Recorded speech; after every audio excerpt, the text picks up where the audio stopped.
So, good day ma'am. I'm April Joyce Ampunin from BSTM 1A.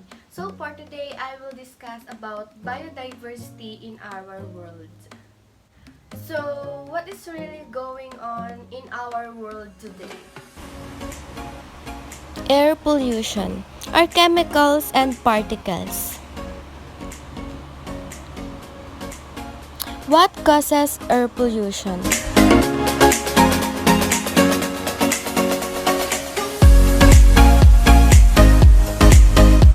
Some air pollution comes from natural sources. Most air pollutions result from human activities. There are different types of human-made air pollution.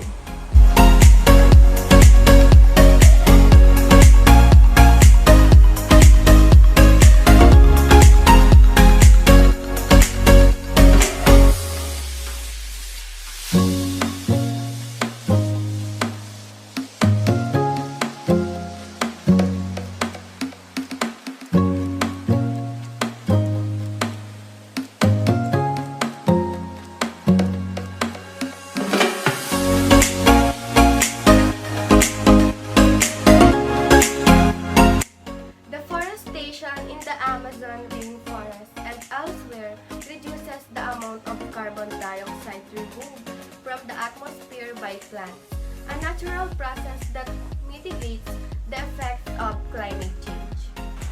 Our world faces many challenges such as pollution in our country or area, black smoke from vehicles and burning garbage that can be the source of bad smells and is not good for human health.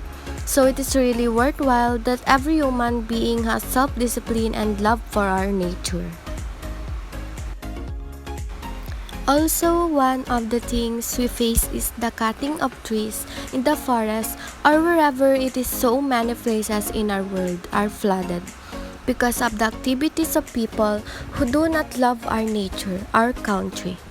Flooding many places, especially the lowlands place, because of the reprehensible people in the world, it will affect our livelihood. Many crops that other people live on will be destroyed due to flooding.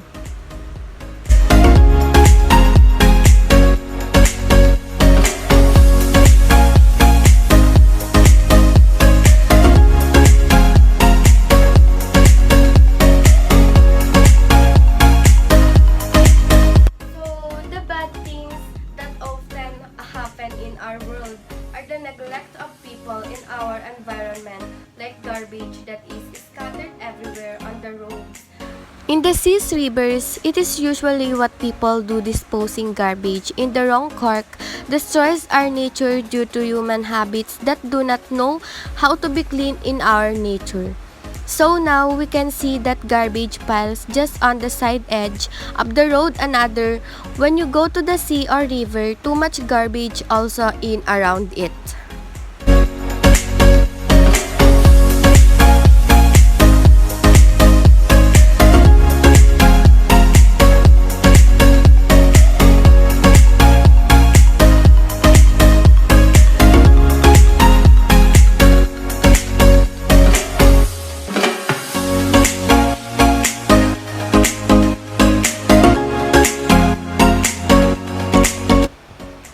Waste minimization is a key component of integrated solid waste management plan.